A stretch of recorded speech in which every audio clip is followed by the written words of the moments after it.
Welcome to the Dynasty Happy Hour podcast. Pull up a chair and kick up your feet as you get ready to enjoy some of the industry's most entertaining and actionable Dynasty content on the planet. We're talking veterans, rookies, sleepers, and oh yeah, you know the crew has those dad jokes ready for you. So let's not wait any longer and bring on the host or some combination of Doug and Tyler. Welcome back to the Dynasty Happy Hour. The roast of Tyler Gunther is underway.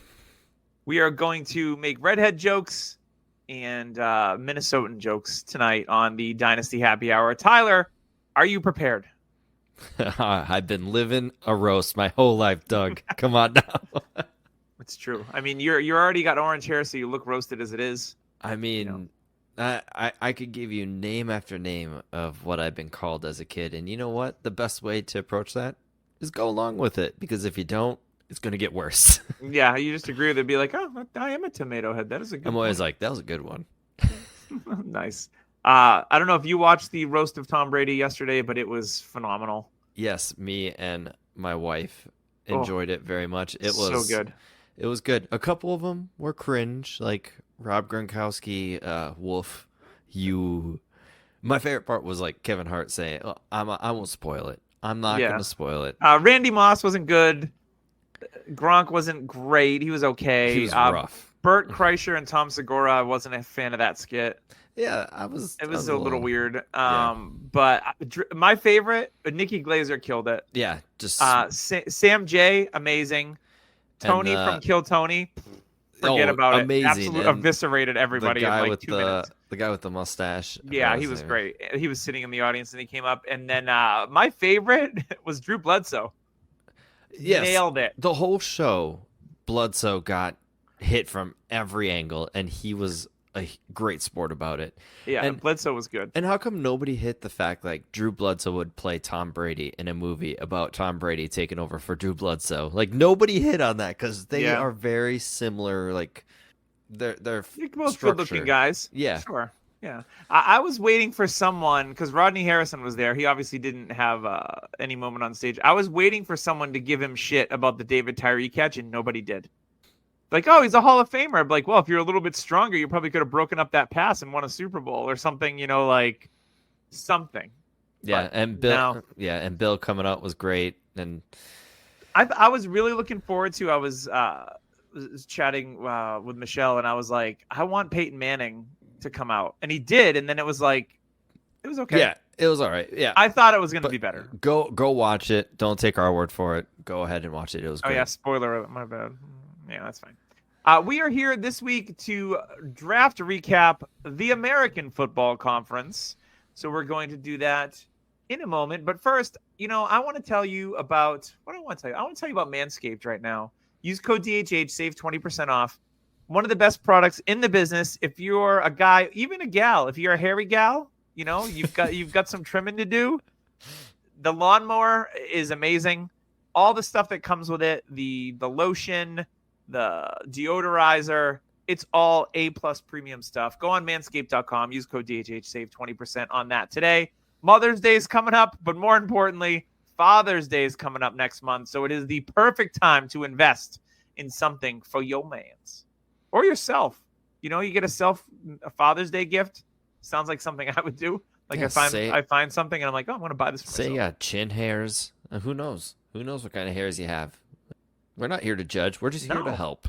Exactly. And we're here to help you get trim and to smell real nice. All right, let's move into this AFC Draft recap. We're going to start with the AFC East and the team in the AFC that picked first, which is my New England Patriots. They're on a come-up, boys. They picked Drake May, 3rd overall. The new franchise quarterback is in town. Supposedly, they had lucrative offers from multiple teams, and the Patriots said no. And reading everything about the relationship with Drake May, they were locked in on Drake May, and they were not moving off that pick. And I don't blame them because I think Drake May, while he may not start in year one, I think that he probably will start eventually in year one. But even if he sits, Jacoby Brissett, I'm okay with that. Drake May is 21 years old. If he needs a little bit of seasoning, last time I checked, Lamar Jackson sat, Patrick Mahomes sat, Jordan Love, Aaron Rodgers. So there is a history of, I would say, franchise quarterbacks that did not start right away. So, I think the Daniel Patriots, Jones. unless May comes in and he's balling all summer Yeah. and then wins the job, I think the plan is for him to sit at least for the beginning of the season. So Yeah. I really love the pick for real football. It actually presented an opportunity where Drake May slipped in Superflex leagues. We're in the UDPL. I had the 105, and I was hopeful to maybe get Malik Neighbors there, but he went at 103. And then someone reached out to me and said, hey, because I was like, I'll listen for offers. He's like, hey, I want JJ McCarthy. I'll move up from 107. And I traded to get the 106. So I was like, I'll take your free third-round picks because I don't want JJ McCarthy. And I took Drake May at 106 and Roma Dunze at 107. And I love the value. I got Drake May at 108 in another Superflex league. Give me the value. Yeah, he's a smashing value, just like Herbert was back in the day. It's like one of those. It's like watching a Disney fairy tale movie, a princess movie. Like we've all seen the script, we know what's gonna happen. Yeah. Drake May is gonna blossom into this beautiful quarterback come late in the season, and he's gonna produce. We always forget about what we thought about these players early on. Drake May and Caleb Williams were 1 and 2, and nobody had any idea about Jane Daniels, JJ McCarthy. Nobody had any idea about these guys. Like Bo Nix was kind of like he's okay. He might be a 3rd or 4th round pick. Yeah. Penix was kind of like an afterthought. Oh, maybe like a 2nd, 3rd, or 4th round pick. But it was May and Caleb, and I mean, you look at it now, and Caleb is now last on the pecking order. Like some are like, "Hey, Bo Nix, if you want immediate production," it's like, no.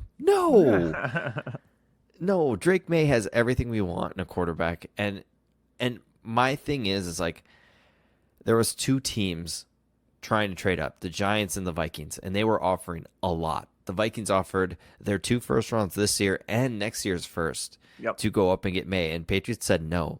Think about that, and if we're going to go look at these quarterbacks and how much teams wanted them, like nobody wanted Bo Nix.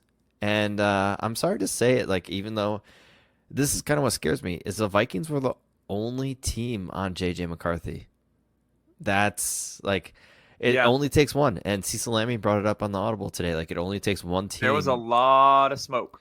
Yeah, it only takes one team to boost that ADP, and JJ McCarthy is shown to do it. I do like JJ McCarthy. I think he is in the Brock Purdy style route.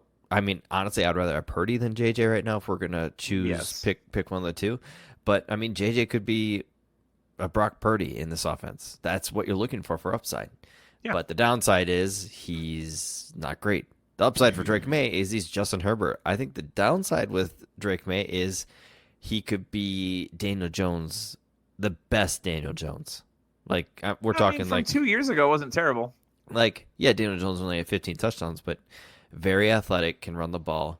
And I mean, a low-end quarterback 1. That's what I think his range of outcomes are. People are saying he could be like Trubisky and stuff. No. Like Drake May is a little, I think he's a lot better. He's a more polished passer for sure. Yes, so I love Drake May in the spot he landed. Yep, like, and go ahead. My issue is like we got to get this whole old Patriots out of our head. It's hard because it's been 24 years, 25 years. Like it's hard to get that out of your head. We got to get rid of that because it's a whole new regime. They brought in a bunch of new people, and they definitely upgrade this offense, which we'll talk about now. Yeah, and they're already doing things differently. Like Gerard Mayo's opening up things that were never opened up to the press and the media before. Which is great. He's actually answering questions and smiling. So it's like, whoa, this is new.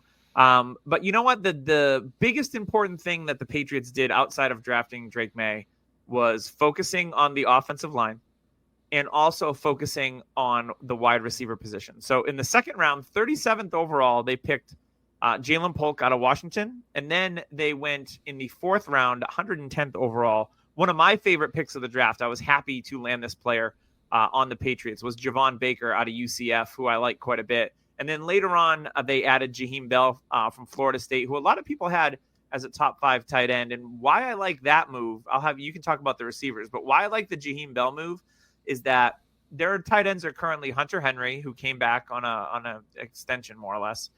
They signed Austin Hooper. The only athletic tight end they have is Jaheim Bell. So he could find himself on the field and in a role. earlier than we may think. He was a later round pick. He's kind of that hybrid. He's not big enough. But he's not too small, but he's athletic. So he's one of those weird hybrid guys. He stretches the seam for sure. Like that's what he's going to be used for. And I'm taking flyers on him. His ADP is like 5th round in rookie drafts. And I'm okay with that because I can see a path. Austin Hooper is going to be there for a year. I can see a path where the opportunity could be there for Jaheim Bell, and I'm fine with pushing him on my taxi squad. Yeah, especially in the 5th round. Doug, you and I talked all day today, like how so bad, bad. Like even the 4th round's bad. Cecil Lammey and Sigmund Bloom talked today, and they were like, okay, this is the first year of NIL. There wasn't as many like elite drafters or even depth. Next year it'll get better, and it'll keep getting better. Just this year was very tough, especially in like the undrafted free agents and all that. So, yep. Yeah. Jalen Polk, though, I like the pick. So that was a run of like 6 receivers that went, and Polk was kind of at the end of that run. So I don't know if they were targeting someone else. There was rumors they were trying to trade back into the 1st round to get somebody. I don't know who that somebody would have been, but I'm happy with Jalen Polk. I think that a guy like Jalen Polk can be Drake May's best friend because he can do a little bit of everything. I've seen a lot of people comp him to Robert Woods as a ceiling, and I'd be okay with that. Like, that's not terrible. Robert Woods is a good NFL player with a solid career. I'm more excited for Javon Baker, though, because they don't have outside guys on that roster. I mean, Tyquan Thornton's going to be cut. Booty's gone. You've got Juju Smith-Schuster, Demario Douglas, Kendrick Bourne. Those guys all work over the middle. Javon Baker has the mentality to be an alpha outside receiver, and I want to see that happen. I mean, all we've seen is like the Giants draft tiny slot receivers, except for Neighbors. Like the Patriots are finally like not tiny, but the Patriots are finally like, hey, we need a diverse group of receivers. Okay, you get Jalen Polk, who's like the safety net, who's like a poor man's Brandon Ayuk if he can get his route running as good as Ayuk, because he's got like strong hands. He's okay at route running. He can work better at it. But I think Polk's upside is like a poor man's Brandon Ayuk because he's got the size of it.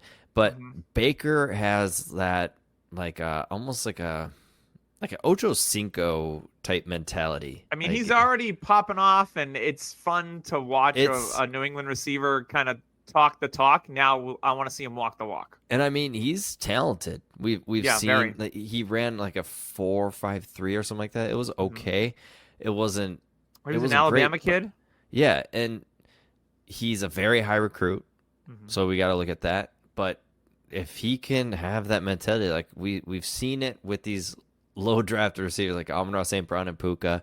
We've seen these guys like, okay, maybe there's a chance, and we're all hungry for it. And I've seen him go in the mid-third, early third. Like, he's going up draft boards a little bit because of all this stuff. I traded up to get him in a league where I noticed there was a noticeable – I was at like 3-7, and I looked and I said, there's only 3 players I really want, and I was like 6 picks away.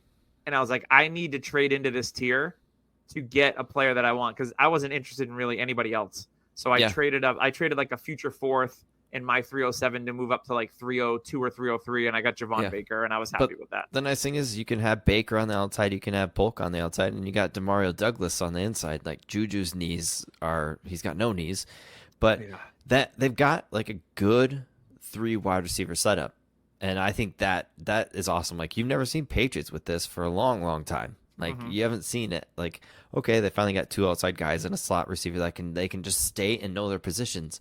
Yeah, they'll move Polk and Baker inside and move them around because, that's what you do nowadays. You just don't keep them where they should. And then they have Kendrick Bourne, who, I mean, he's coming off an ACL, but he was having a good season and a good training camp with them after getting out of the doghouse eventually. You got Ramondre, you got Antonio Gibson. Like, this offense is looking up. Yeah, and it's moving in the right direction. Like you said, like, I think we'll see May earlier than you think. Probably. Let's move on to the New York Jets, who were picking 10th overall, and everyone thought for sure they were going to go Brock Bowers, but they didn't. But they did take a pass catcher in the 2nd round. Beginning of the 3rd? Yeah, 65th First overall. Pick in the 3rd. Yeah, it was Western Kentucky wide receiver Malachi Corley. They took Wisconsin running back Braylon Allen, and then they took Isaiah Davis, South Dakota State running back, who a lot of people liked as a sleeper at 173rd overall. So we'll talk about the backfield here in a second. And then Florida State quarterback Jordan Travis went in the 5th round.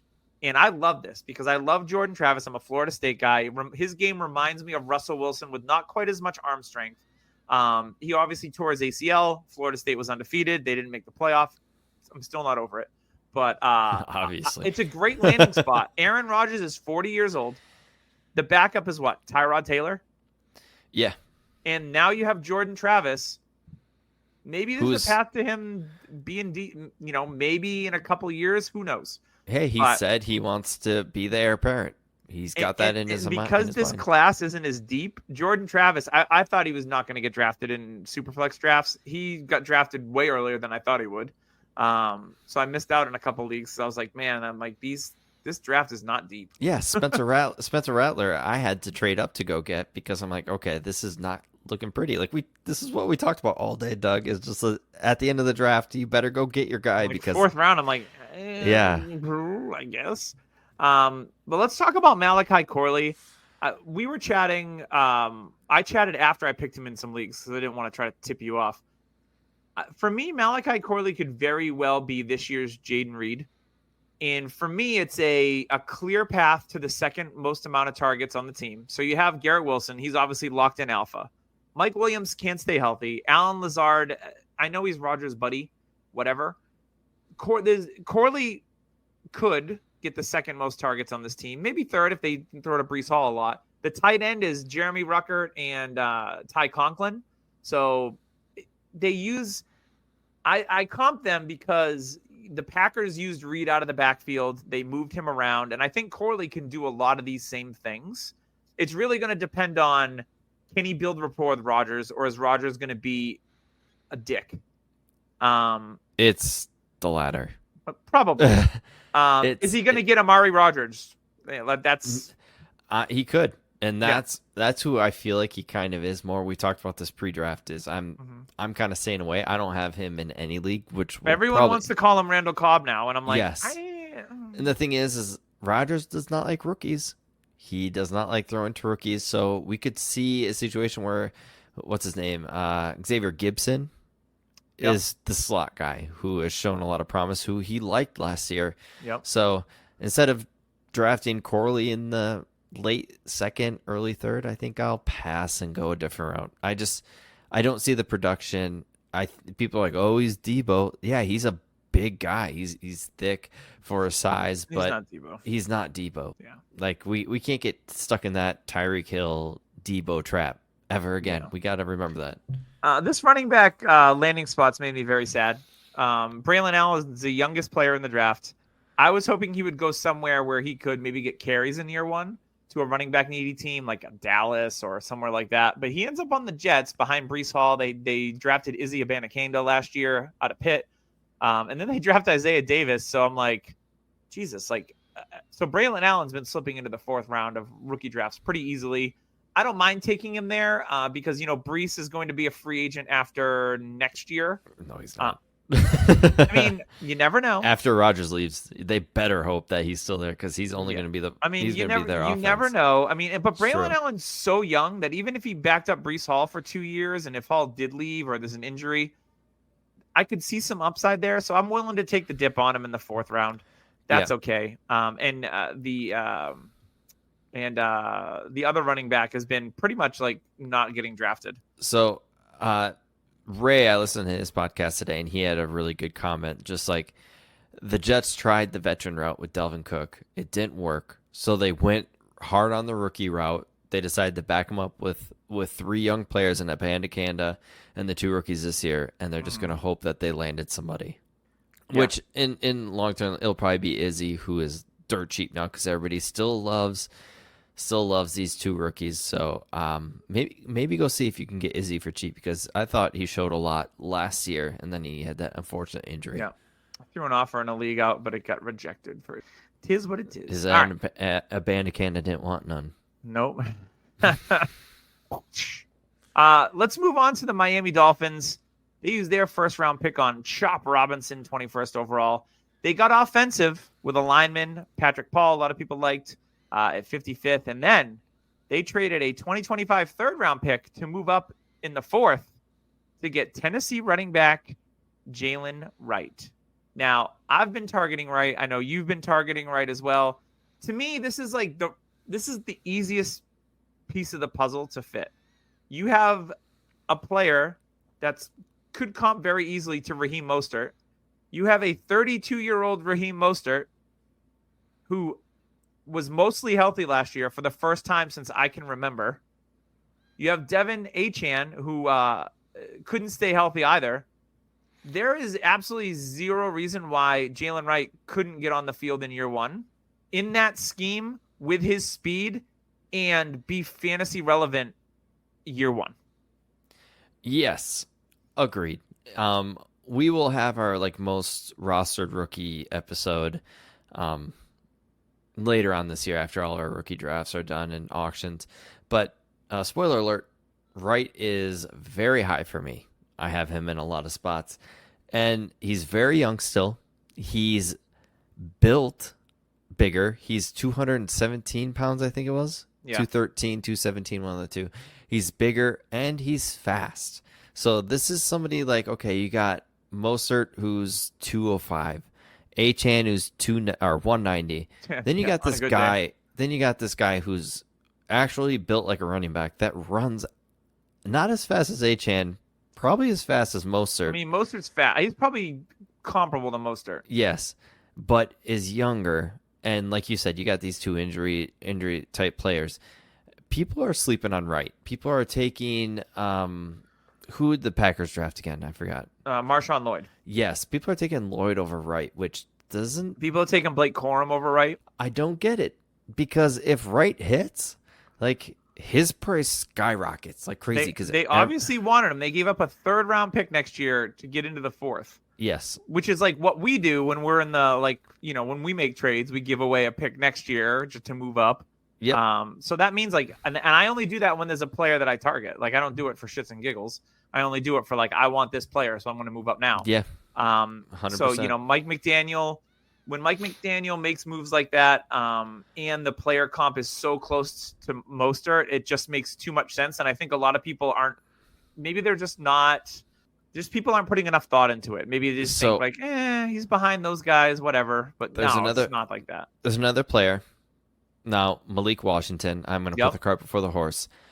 There is a story that came out that Mike McDaniel, for 2 rounds before they took him, was literally trying his hardest to get the GM to take him. Hey, I want this guy, take him. Yep. But they had other needs.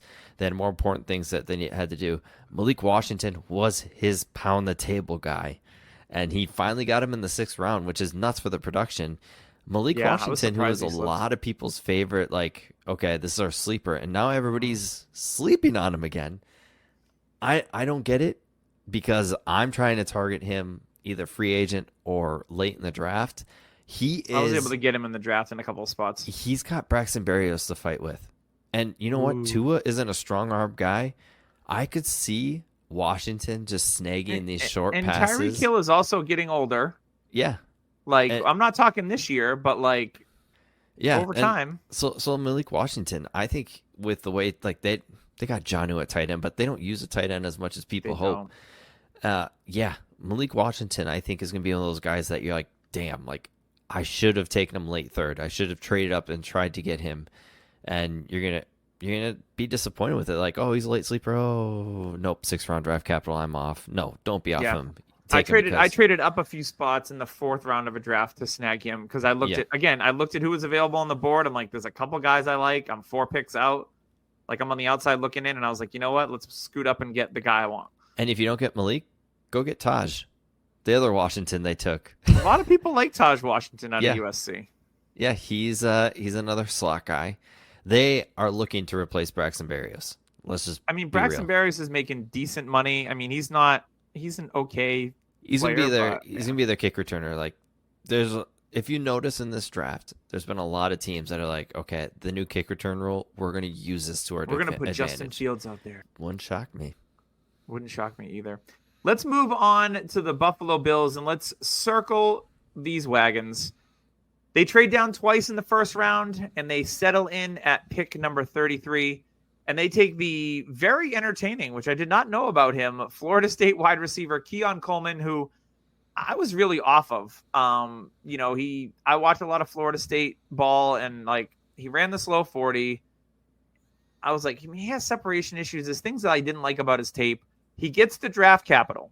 So now he's really sneaking up into the late first round in super flex leagues or early second, because we all see the opportunity.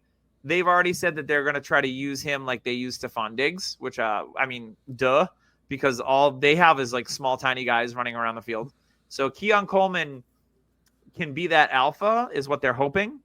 I'm not so sure, but I know he is entertaining as shit because he's funny as hell. Yeah. I had him at around my like 206, 207 pre-draft, and I've definitely bumped him up to 201, 202, and I feel comfortable with that. He's 21 years old, just turned. He's a baby. He can still learn. And what if I told you, also heard this on the Audible of Cecil Lammy, like what if we were to tell you that Jordan Travis is not good, Doug, and he underthrew Keon Coleman a bunch? I mean, so doesn't surprise me. Those jump ball opportunities that he had separation, yet he had to go back and get the ball, which is where his contested catch ability has been shown a bunch because he is very good at that. I still think he's got a lot to learn. He is, take this for what you want, he is CeeDee Lamb's cousin. So there's a pretty good player to learn from. And they're not tight, though, I heard. No, I don't know. Who knows? But yeah, he's one of those guys that has the moxie that would fit with Josh Allen. He has the guy that you just have a feeling might hit. Like he's just one of those guys that you just feel like he's going to hit. Will it be to the extreme point, or will it be T. Higgins? I'm fine with the T. Higgins. That's fine with me. I've seen a lot of people comp because of their speed. I mean, T's not a burner, but he's just a good player. Long, lanky, good at contested catches, doesn't get separation. Yeah. And if that's what it ends up at the 201, yeah, give me Josh Allen's T. Higgins. Yeah. And then the Bills, after taking Keon Coleman, the only other offensive skill position that they focused on was running back. They took Kentucky running back Ray Davis, who a lot of people love, 128th overall. 36 years old. I like this move because outside of James Cook, they have Ty Johnson. They brought in Latavius Murray and Leonard Fournette last year. They're both gone. So Ray Davis could be involved in year one. Obviously, if there's an injury to James Cook, Davis is a guy that's built for like a 3-down role.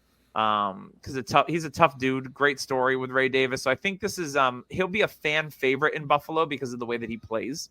I've seen him go early 4th round, sometimes late 3rd, and I think that's okay. All things considered, he was one of the running backs that landed in a place where I was like, okay, I can see him playing in year one. Where a lot of these running backs, it was like, ugh, I like the player, but I don't like the landing spot. So Ray Davis, I didn't mind this spot whatsoever. No, I like it. And for me, he's going to have an opportunity. He's better than Ty Johnson. He will definitely get touches. They don't want to give it all to James Cook, but no. Yeah, I think he's one of those guys that if you took in the early 3rd, you're going to get some light production from him, which is good. Mm-hmm. Let's move our way to the AFC North because alphabetically they were right here. So let's go to the Baltimore Ravens. They didn't focus highly in the draft on skill positions. But they killed the draft again because Baltimore just freaking drafts good every year. The whole North, except the Browns because they had no picks. But that's true. A lot of the North nailed the draft. Yeah. So the Ravens at pick 113 took North Carolina wide receiver Devontae Walker. And then they followed that up with pick 165 and took Marshall running back Rasheen Ali.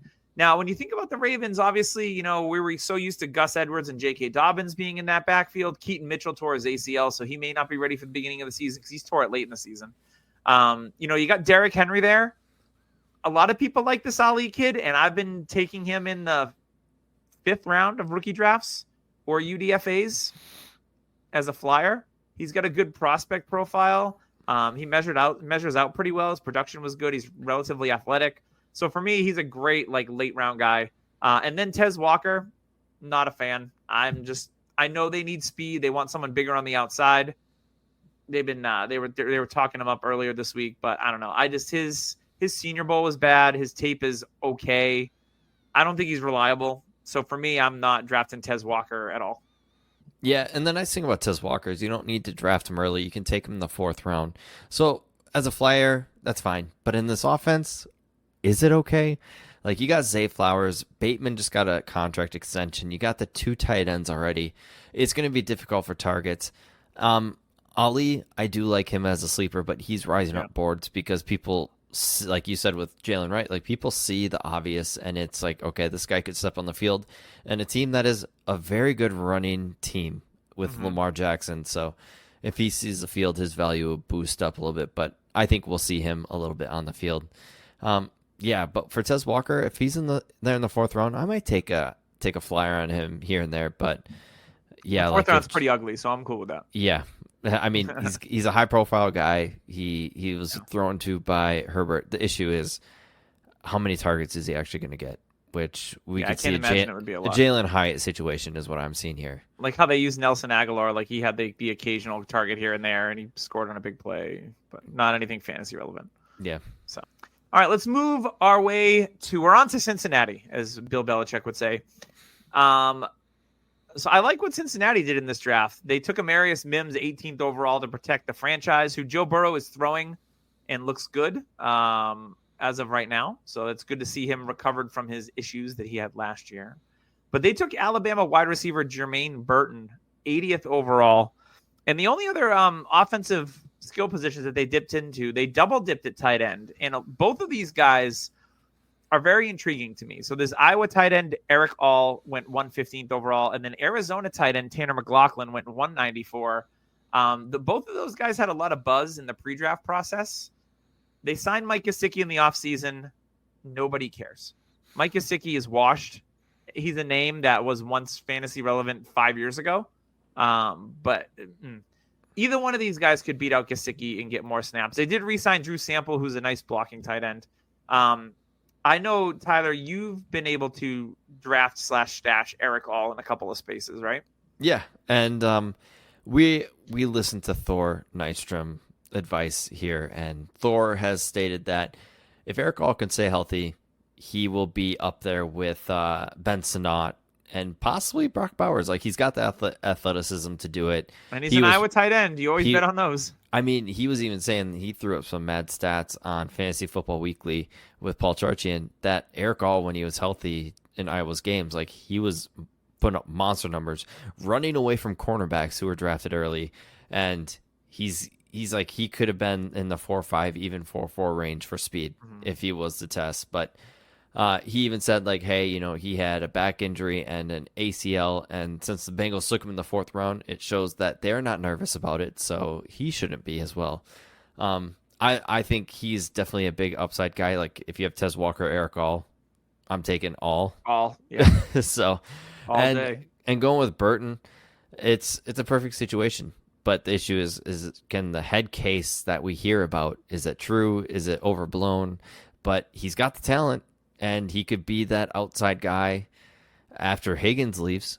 He's definitely going to replace Boyd, unless it's Charlie Jones if they want to go the older, younger guy. Yeah. But Burton has the talent. He's a very talented player. It just depends on what is he going to do. I think that's the issue that we're all dealing with. Like, it's in his hands.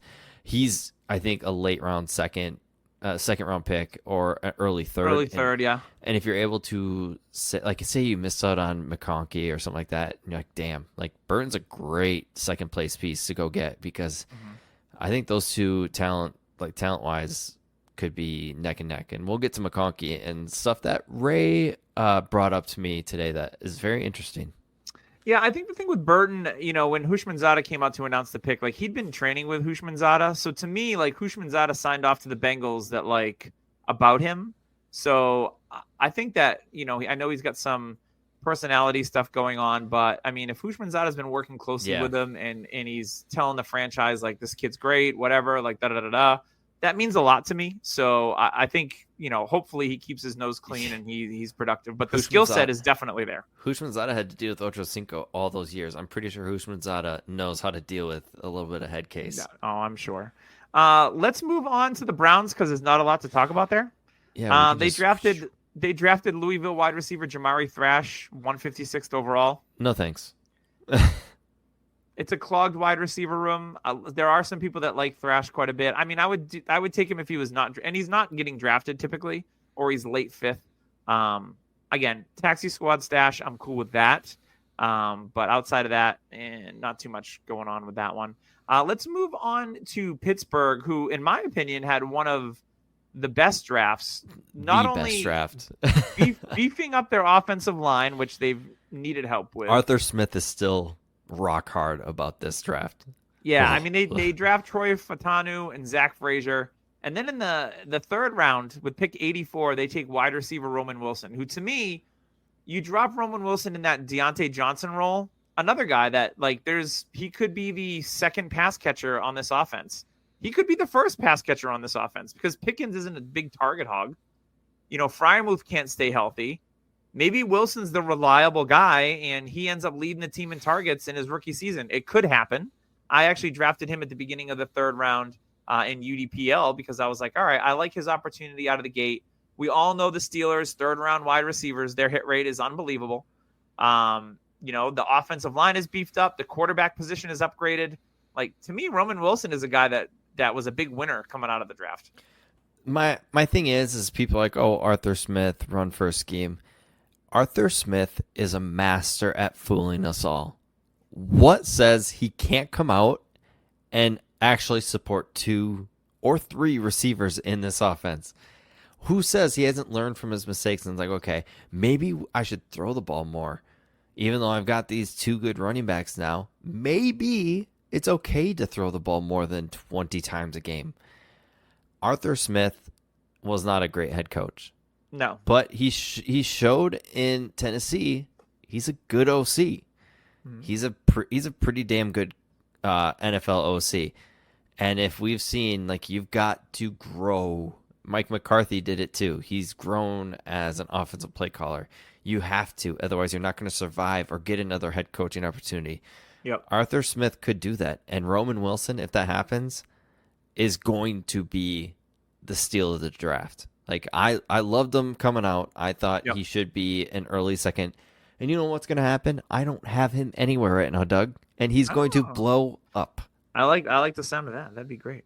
I think, Najee Harris and Jalen Warren, obviously big winners coming out of the draft. So if you had them on your roster, they'd get a bump too because they get that extra support on the offensive line. Plus they made some moves in free agency.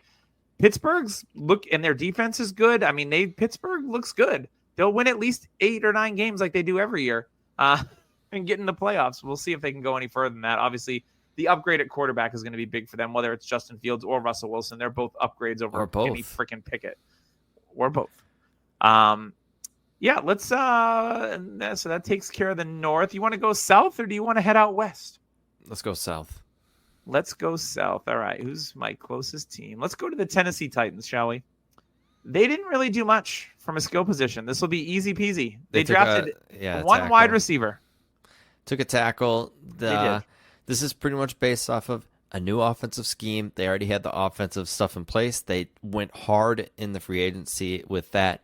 And then the rest of the team, they decided to go in the draft. We all knew they were going to go offensive linemen, which was good for anybody like Pollard. You got Tajay Spears, who got a bump because the offensive line is bumped. Will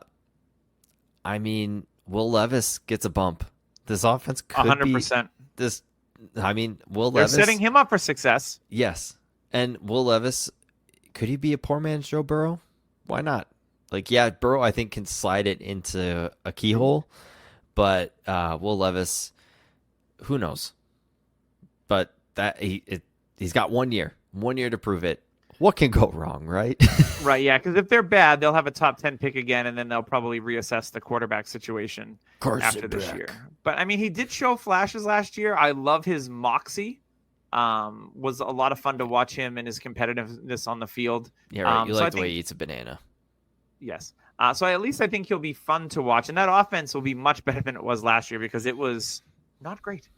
Let's move on to Jacksonville. They made a big splash, 23rd overall. They lose Calvin Ridley to the aforementioned Titans in the division. They signed Gabe Davis, yawn. They have Christian Kirk coming back, who I like a lot. And then Evan Ingram, who was sneaky, 4th in the league in receptions last year. But they add Brian Thomas Jr. On the outside at 23rd overall. So he gets first-round draft capital. He's typically going in your Superflex leagues anywhere from 9 to 11. Yeah. He's really not making it out of the first round. And I can see why. He had the one monster year for LSU. He's a burner. A lot of people comp him to DJ Chark coming out, which is fair size-wise and everything. I think he's probably better than that. A lot of people criticize because he doesn't have the route tree, which is very similar to what DK Metcalf had at Ole Miss. So he could have a DK Metcalf type of role as he starts to learn the offense. If that's the case, sign me up. Yeah, and the thing I like about this is that, Trevor Lawrence, they picked up his 5th-year option. He's going to sign a massive extension, and Brian Thomas will be the one receiver that's linked to him for the next 5 years. So I like that a lot, especially if they mesh well. So I think this was the one that everyone had in the draft process was Brian Thomas Jr. going to the Jags or the Bengals, but the Jags ended up getting him. So with Brian Thomas Jr., to me, it's like, do you love him? And if not, you're probably not high on him, and which means you probably won't get him. There's another receiver that we'll talk about later on, a couple of them, that possibly could jump him if you're not a fan, because to me, I don't think there's an in-between with Brian Thomas. I think he's either going to be really good or he's just going to be Gabe Davis, which they signed. Run 9 routes. Yes. So the talent's there. To me, it's the inexperience that scares me a little bit. The fact that he's only really been a big-time receiver for 2 years. But, I mean, he produced big time. A lot of this class is very much that. Yes. And, I mean, it's take your pick in this kind of late round first. Doug, you and I have in Trade X 7109, so we're probably going to be deciding between him and another player, and the size difference is massive between the two, but the play style is also different, and the breakout age is different, and yeah, but Brian Thomas, if he blows up, we're looking at what Trevor Lawrence had with T. Higgins, but I think it's a plus version of a T. Higgins because the athleticism is greater than T. Higgins back when Trevor Lawrence had him in college. Yep. So, like we saw Trevor Lawrence with Justin Ross when he was healthy. Could it be that? I think that's what we could see if Brian Thomas can kind of expand that route tree. Yeah. They drafted a running back late, Keelan Robinson. I don't know much about him. I'm not overly interested. I am. Yeah? Yes. You don't trust Tank, huh? No, but he's got the profile of a pass catching back, which I like to see. Travis Etienne, yes, he had some catches, but Jacksonville always seems to want that scat back, pass catching back. He's 5'11", 191 pounds. He's got pretty big hands. Trust me, I've done my research because I've been looking at UDFAs all over the board and trying to find any sense. Yes, any sense of stuff. And I actually like him as kind of a flyer if you have room in your taxi squad because why not? Look at the depth chart, maybe get some. Yeah, I mean, the depth chart is kind of thin behind Etienne. All right, let's move on to the Colts. They drafted Texas wide receiver Adonai Mitchell, much maligned through the draft process at number 52. Adam Schefter, a week or two before the draft said that, the name that will go higher than people think is Adonai Mitchell, who obviously was getting some first-round buzz, but then slipped. Interview process supposedly wasn't good. There's some rumored issues about him handling his diabetes, blah, blah, blah, blah, blah. I like this fit from a real football standpoint. From a fantasy standpoint, he's going to join Michael Pittman. He's going to join Josh Downs. Whoever they decide to start at tight end. By the way, go buy Jelani Woods if someone is giving him away cheap. He's a freak athlete and should be their starting tight end there, or Will Mallory even. Kylan Granson, Mo Alley Cox. They have 18 tight ends on the Colts. But Adonai Mitchell was the ad here. And then, GM Chris Ballard defended Mitchell and really explained that all the things that he does well. And a lot of people, there's some very smart people. Josh Norris was really high on Adonai Mitchell. I think he was his wide receiver 5 before the draft. He offers a unique skill set, but again, he's one of these guys that doesn't have a lot of experience, had one good year, and he did it across from Xavier Worthy, which we'll talk about a little bit later, which is good to see him operating as a 2. I think this is an interesting spot. Pittman's there long-term. Downs is there, at least for a few more years. So talk to me about Adonai. I think he's a value. I got him at 206, and I was cool. And I was cool taking him there. So having the team back you up is great. Like with AD Mitchell, Chris Ballard came on and was like, hey, I don't give a damn about his character. I just want him in the building. That's what we care about, is when he's in the building. My issue is the offense. Now, Pittman is there.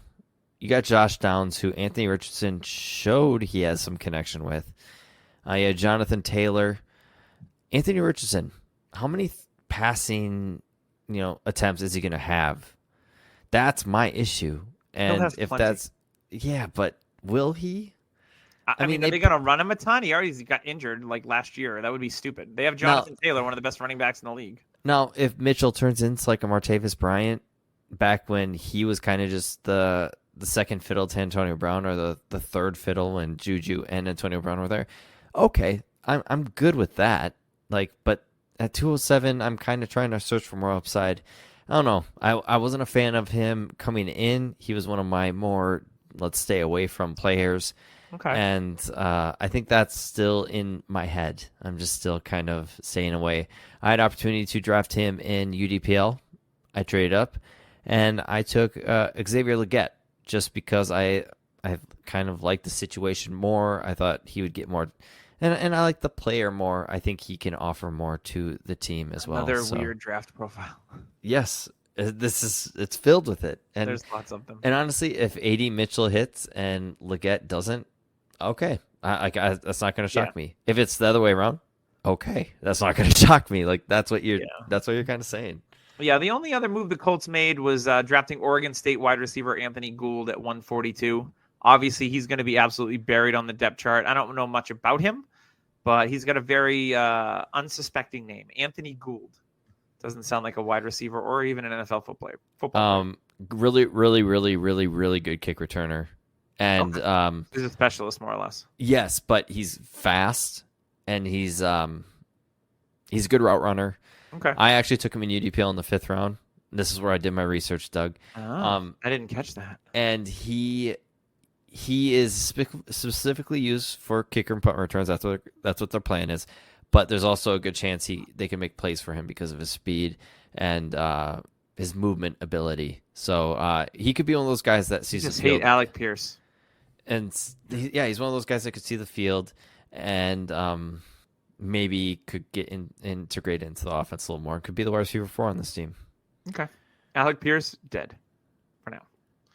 Let's move on to Houston because this is a quick one. They took tight end Cade Stover out of Ohio State at pick 123, and then Louisville running back Jawar Jordan at 205. I know Cade Stover was a highly recruited tight end and had some buzz, and then he goes to the Texans, which just re-signed Dalton Schultz. They still have Brevin Jordan there. Please, free Brevin Jordan. I've got a big sign that says free Brevin Jordan and free agency next year.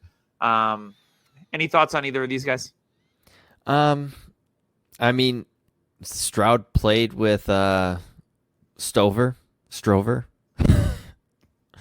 Red Rover. He played with them, and they talked very glowingly about him in the press conference. So that's always something to look at. And I mean, like we talked about, a 4th round, 5th round pick on a guy that's tied to CJ Stroud. Okay, sure. Let's just throw a dart there. Yep. I agree with that. All right, let's move to the AFC West and viewer Damon's favorite team and friend of the show, the Denver Broncos. They shake it up, and they, number 12 overall, they take Oregon quarterback Bo Nix, and then at pick 102, I believe they traded up to get into that spot. They take his teammate Troy Franklin. So definitely some of that shower narrative going on between those two, which is fun. And then later in the draft, they take Notre Dame running back Audric Estime at 147. Javonte probably last opportunity with Denver this year. P. Ryan's there, McLaughlin's there. Estime, I don't mind him being the future there. I like Audric Estime. I know people were off him because he ran this low 40, but his tape is good. But Nix, I think, is the smash value of Superflex League. Not no mo. I mean, he's still going early second, early mid. Yeah. I mean, he's going to be one of those guys that... Still a value. He's going to be one of those guys that if you if you kind of felt like you needed a quarterback and you didn't take him, you pass him up because, I don't know, you're like, oh, it's Bo Nix. In season, by week 4, he's going to be putting up 15, 16 points a week, and you're just going to be like, damn. That's what he's going to be at. His upside is a high-end quarterback, too. And hey, we need those in Superflex. That's fine. 100%. Yeah. He could be Baker Mayfield last year. That's what I think his upside could be. From what I've been told is he's a supercomputer. These are Cecil Lammy's words. Who knows a lot about the Denver. Broncos. Yeah. He's a supercomputer. He will pretty much do what Sean Payton needs him to do. And he started a ton of games. Literally a ton of games, to the point where all I see is his Auburn games, and that's why I struggle with him. He's got the record for most games started in college. Yes, which is 184. You went to college for just beat Brandon Whedon. Yeah. Oh my god. But no, I've come around a little bit on Bo Nix just because of the system he's in, and I really like these two receivers that he has. I think Mims could end up being the wide receiver 1 for this team by end of the year because those quick shots. Hey, he's their punt and kick returner. What does he do well? He's got the ball in his hands. He can do a lot with, and Bo Nix is really good at getting the ball out into screens. And Troy Franklin already knows what to do with Bo Nix. They've got an immediate connection.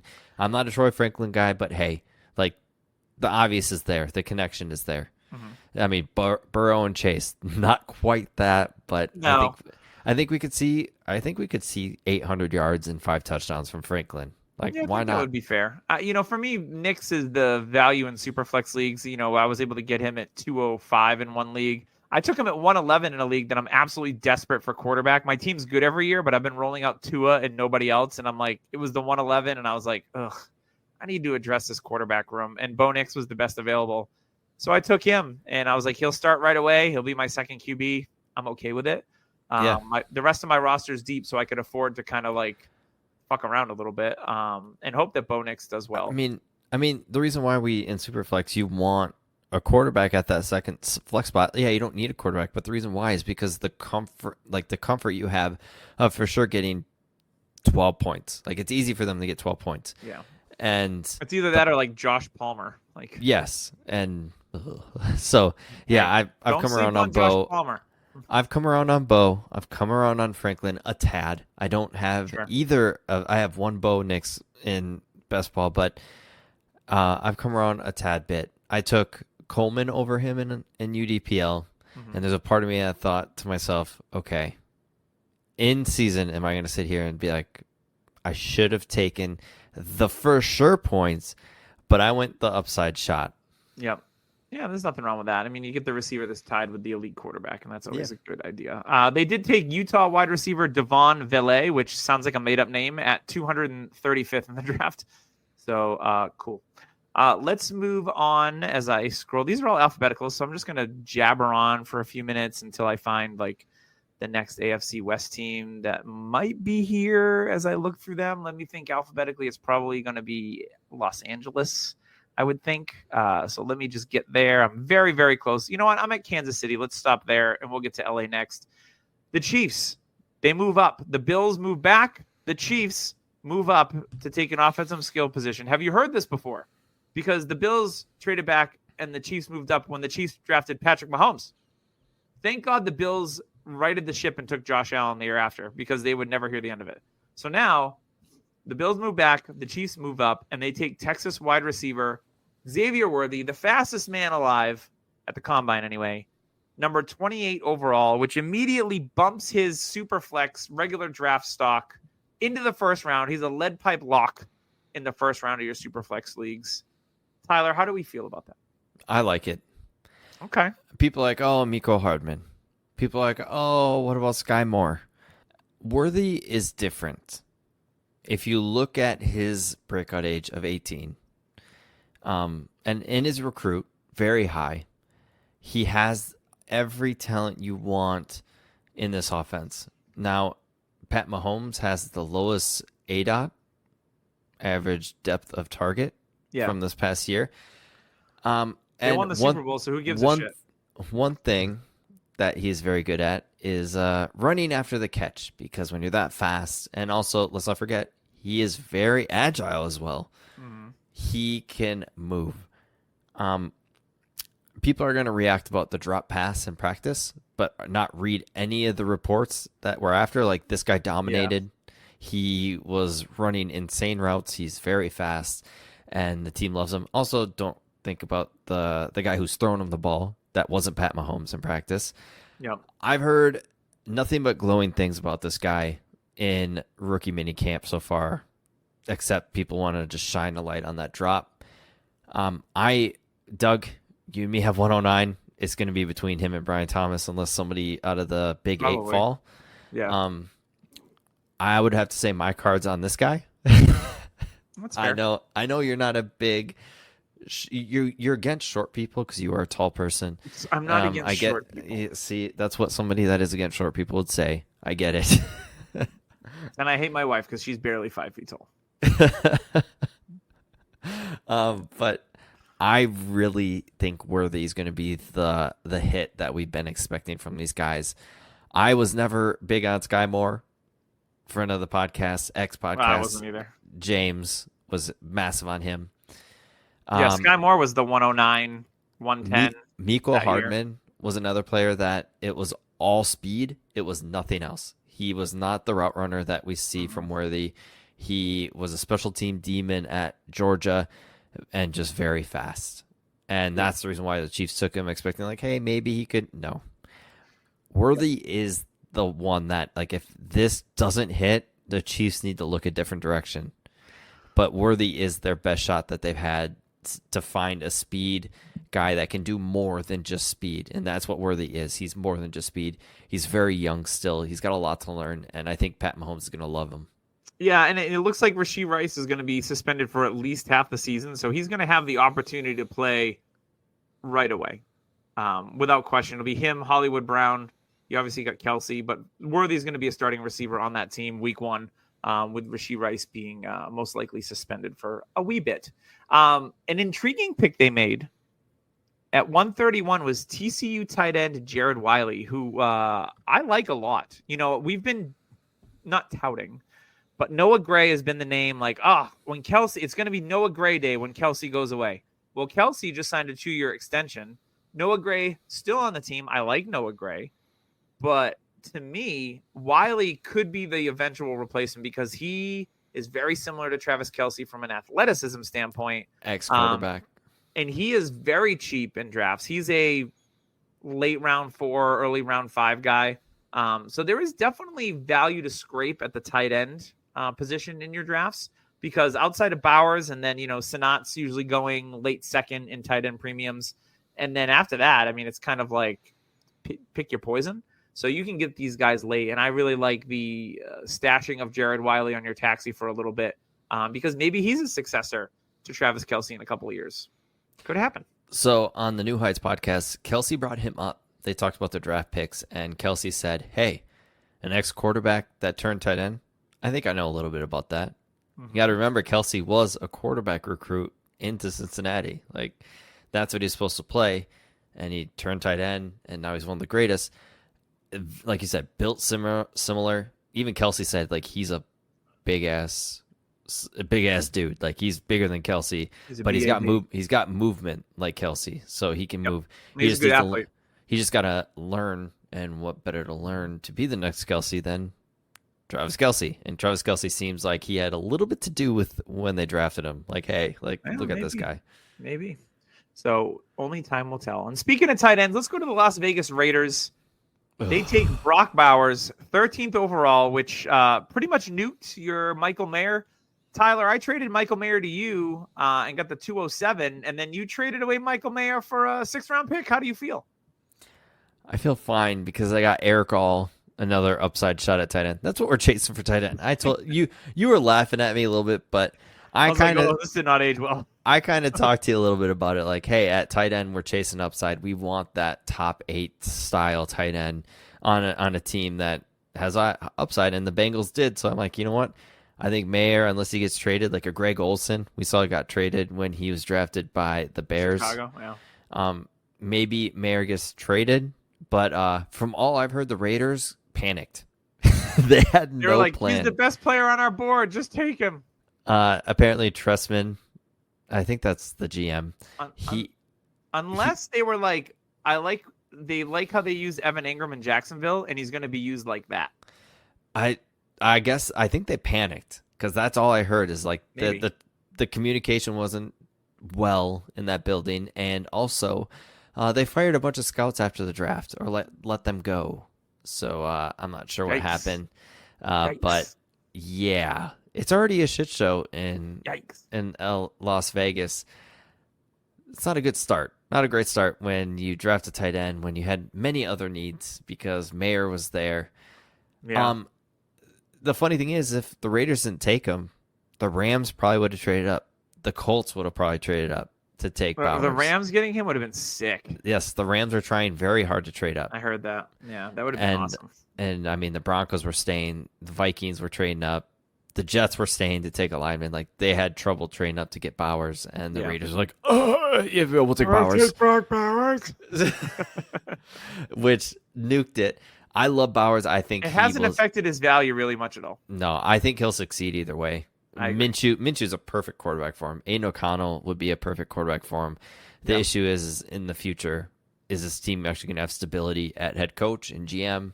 Who knows? But Bowers is an ultra talent that his dad was not happy. Went to Vegas. Yeah, I mean, he'll open up a nice insurance firm in Vegas eventually. Yeah. The only other offensive skill position player they took was my guy, Dylan Lobb, out of UNH. Love it. Right down the street from where I grew up, about 20 minutes. Pass catching back extraordinaire, the best pass catching back in this draft, in my opinion.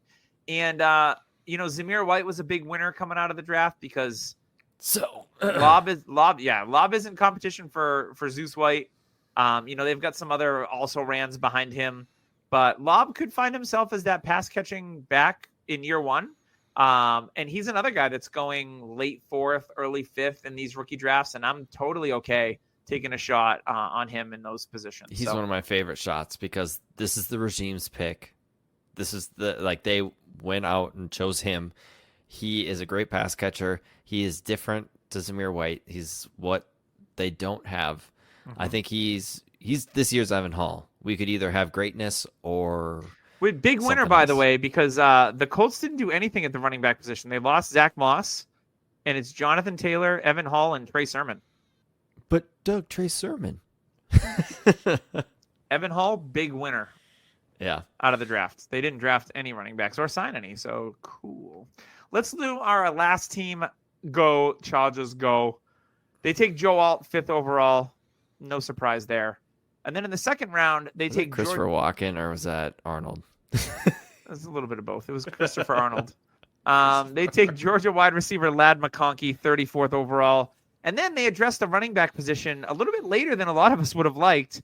But they get Troy running back Kamani Vidal, 181 overall. Very productive out of Troy. And then this player slipped to the 7th round, which I was surprised because I thought he had a really good Senior Bowl week. The tape on him isn't bad at all. And, the lineage alone. But USC wide receiver Brendan Rice went 225, which I thought was very intriguing. So, Tyler, talk to me about these Chargers offensive moves because God knows they need some freaking help. I love Ladd McConkey. A lot of people love him a lot more than I do. I thought I'd be high on him, but there's a lot of people. There's a lot of McDonkeys out there rooting for him. The thing is what Ray brought to my attention is if you think Ladd is going to be the receiver one for this team more than a year, we are out of our mind. Like, they are going to go get a high-end receiver next year. They've got the offensive line intact. They got the quarterback. There's no tight ends next year in the draft pretty much, except for the Michigan guy. True. Loveland. Great name. Sounds about right. Yes. They are going to get one of those top 4 elite receivers for next year's 2005 class. So Ladd has 1 year of production in this offense. Now, will it be productive? Yes. Is it going to be the point where you're going to be comfortable feeling like maybe he's Chris Olave, a poor man's version of it this year? But after, are we feeling comfortable of him having stability as that receiver in this low passing offense? That's where I'm starting to have an issue and looking like, okay, maybe Brian Thomas as a long-term, worthy as a long-term, because I had Ladd as my wide receiver 4. Mm-hmm. Now it's like, okay, I want longevity. It'll be great this year, Like, could he get 1,000 yards, 7 touchdowns? Yeah, sure. Why not? Like, he's going to have the targets. There's tons of vacated targets. The issue Over with 200 vacated targets. The issue with that is does it go into how many rushing attempts they're going to have with this team? You got to take half those vacated targets and put them towards rushing attempts with this offense. Yeah. So, yeah, that's where I'm kind of having the issue with, and I think I'd bump Thomas and Worthy above McConkey right now. And that is saying a lot because I really like McConkey and his style, but just what Ray brought up is like there's almost a for sure chance they're going to upgrade this position again next year. Yeah, McConkey slipped to the 206, I think, in the league to me, and the value is too good to pass up there. And I'm not a huge lad guy, but I was looking at the board, and I'm like, this makes way too much sense. First, high second-round draft capital, the fit's good, so he went there. Kamani Vidal is a very interesting prospect because Gus Edwards and J.K. Dobbins are leading the way, along with Isaiah Spiller. Yawn. Not related to CJ, just for the record. Vidal is interesting. I've seen a lot of people trade up to get him in rookie drafts. He's kind of creeping his way into the late third. I've seen. So he's been a hot name in the streets. And then Brendan Rice has been a pretty solid, like late fourth round guy that people have been taking flyers on. And I'm okay with that because he's the type of receiver, big body that they don't have on that roster. I mean, they have Quentin Johnston, but whatever. I've actually been a big fan of Josh. I think this all lays out for Josh Palmer to have a sneaky good fantasy year because Herbert loves him. And I think he's a good player. So if you got Josh Palmer on your rosters, I think you'll be solid. Yeah. The issue is what's his price? Because like I said, like they're going to keep upgrading this position and Palmer will get slid down that depth chart each and every time. Yeah, but if there's a competing team and Palmer's having a good year, you'll be able to sell him for like a early third or something like that. That's and I'd true. be okay with that. Yeah. Yeah. The issue is we don't like people can love McConkey. People can love all these players, but we don't know what this offense is going to be like yet. That's the main issue. Is like we can love McConkey, but how many targets is he actually going to get realistically? This team also really likes the tight end position. And they have Hayden Hurst, so watch out. Very unsexy with Will Disley and Hayden Hurst. Just to know, they did take Michigan wide receiver, so Harbaugh took one of his boys, Cornelius Johnson, at 253rd. Who is a big 9-route guy who has suspect hands. Trust me, this is another guy I did my homework on, Doug. Because no one's drafting him, so you're like, I want to try to get a diamond in the rough. All the diamonds are rough is what it is. Yes, the diamonds aren't diamonds. You're looking at... they're Fugazis. They're all Cuban zirconias. They're Fugazis, definitely for sure. And yeah, I was debating on... That's like when I in UDPL, 5th round, I went gold, the wide receiver, because he had some upside as a kick returner and some draft capital. And I was like, ooh, Cornelius Johnson, Chargers, maybe he also bust out. No. There is absolutely nobody that enjoyed his tape. Just his family.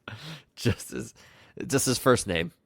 Yeah, just his family lovingly watching him. I'm like, who did I pick in the... I'm trying to think who I even picked in the 5th round in UDPL now.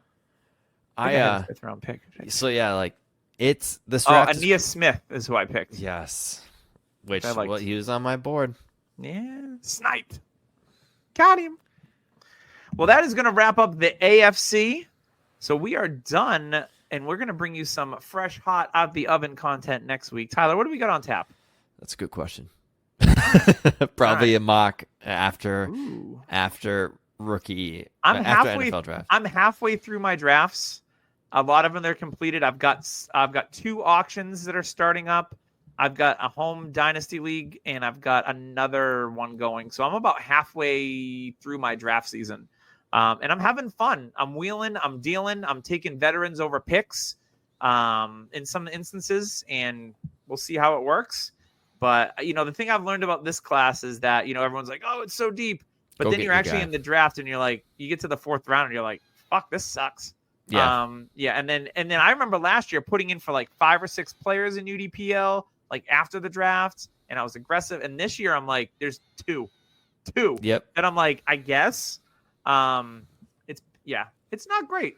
And I think it's interesting too, is, that this class is very intriguing because we've talked about it before. You have these these profiles that are just weird. They're either, they're just 1-year wonders, or they've got very little production. It's very interesting how this is all going to sort out. I was telling Tyler, we were texting, and I said, I'm not going to be shocked a year from now if we look back on it and be like, man, that class wasn't as good as we thought it was going to be. Which is going to suck. Outside of the top, 8 picks, I think those are all locked in. Those are elite options. But outside of that, it's a lot of question marks. It's going to be very, very interesting. So I'm intriguing to circle back eventually and be like, yeah, maybe it is a great class, or it was like, some of these guys were just wet farts. And it could happen. So we shall see. And we'll see you next week on the Dynasty Happy Hour. Thanks for joining. Make sure you like and subscribe on YouTube. Do all those fun things. Check out our friends at Manscaped. Use code DHH. Also use Trophy Smack. Code DHH ring. Get a $60 free championship ring with your purchase of a trophy or a belt. That's going to wrap us up. We'll see you next week.